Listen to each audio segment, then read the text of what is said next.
Hi there, it's Roland Kim with Move to Vancouver, Canada, your Vancouver realtor that can help you buy or sell a property should the need arise. What I'm going to do today is talk about our monthly Q&A. So in front of me, I have a bunch of questions that have been sent in to me. If you have a question after watching our videos, please don't hesitate to reach out to us and send us your question, and we'll hopefully add it to the pot and answer it next month. So without any further ado, we're going to answer some questions that our followers have sent in. Question number 1, can I buy a home remotely before I land in Vancouver? So simple answer is yes. We've done it many times successfully, sometimes a little bit crunchy. What I mean by that is you can definitely do it. And the way we would do it is I would figure out, what are your needs, wants, make sure that you have all your ducks in a row, so to speak, as far as your financing and all the things you need in order to be able to purchase a property in Vancouver. And we would figure out all the steps required to be able to transfer the funds correctly in a timely fashion as required. So those are kind of the structural things we would get ready in preparation. Then I would go around and look at the properties that you've shortlisted, and we would have a video tour. We would look at the properties maybe once or twice. You would, again, through online, through videos that I record, or in person real-time video that I share with you while being on site. We would review the strata documents if there were any, or other supporting documents together, and essentially complete all the due diligence that you would typically do in person, but we would do it in distance.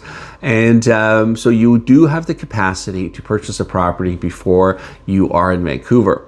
Now the challenges of that, especially if you're not used to Vancouver, is things look really different online or on the camera than they do in person. And so I hesitate doing that for folks that aren't familiar with Vancouver because, how you perceive a home to feel or be located or situated can vary, definitely depending on where you're coming from. And so one of the challenges with doing that when we do that is making sure that the client is satisfied in the end and minimizing the risk. And so that will really be our goal, to truly understand, what it is that you're looking for and make sure that we've minimized the downside, so to speak. So there is some risk in buying a property without being here, but it can definitely be done. So thank you for that question. Next question, is buying a pre-sale condo a smart move for someone relocating? It certainly can be, especially if you know you're going to be there in a couple years, and you don't want to purchase a property on the market right now because you don't have a need for it. So you can definitely lean into buying a pre-sale, but it also comes with risk, because although the developer might tell you, this property is going to complete in 2 years, and it might be a great developer with a long track record in the Metro Vancouver area of successfully completing on time, you just never know what happens in the macro environment. And so delays occur, there's sometimes shortage of building supplies or financing hiccups. And so most definitely you can buy a pre-sale. You need to be aware of the challenges of doing that if you're trying to time your relocation in combination with a property being complete. And again, the benefit of buying a property that's already complete is if you go and take a look at it, you can see, feel, smell, touch exactly what it is that you would be owning should you buy the property. And so that tends to be the most satisfactory way of a buyer not having any negative impressions or experiences when they take possession of a home. That is achievable with buying a used resale property versus pre-sale. All right, question number 3. What should I look out for when buying a condo in Vancouver? Great question. So we've had some pretty significant catastrophes in our building systems over the decades in Vancouver. There was a thing called the leaky condo syndrome, where we built with California style stucco, and it just wasn't conducive to our marketplace. And so I bring that up because you want to make sure that the property you're buying is in good condition, both in the unit itself, the space that you're going to live in, and in the unit in the general unit of the shared space. And so the key things you want to find out when you're buying a condo is really understand where in the life of the building does the condo fit. Is it being maintained up to standard? If not, it still might be a good situation. You just need to be prepared for the future costs that come up. And you need to understand that in our marketplace in Metro Vancouver, we tend to have lower maintenance fees and pay for special assessments, meaning, new roofs or repainting the building or working on envelope, kind of the communal work that has to happen to the building. We tend to pay for that out of pocket. That is definitely different than many other parts of North America or the world.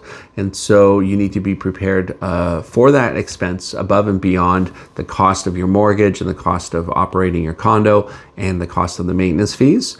Other things to keep an eye out with condos is really understanding the area that the condo is located in, and how it's going to cost you in the future based on, again, its condition and all the services that it offers. There are some buildings in Vancouver that are pretty boutique and pretty nice in areas. We're offering amenities that are pretty special and elaborate, from pools, etc. And so, early in their lifeline, those buildings might have a low maintenance fee, but you need to be fully understanding of what will happen over time, and based on the number of units in your strata and based on what the strata is offering. So that, those features and many, many more things to consider about when you want to buy a condo would be something that you go through with your realtor and you get comfortable with through the process of buying in Vancouver. So thank you. All right, let's see the next question. Where do locals actually shop, eat, or work out and spend their time beyond the tourist spots? It's so many places. It really depends on where you are in your community, where where you do that.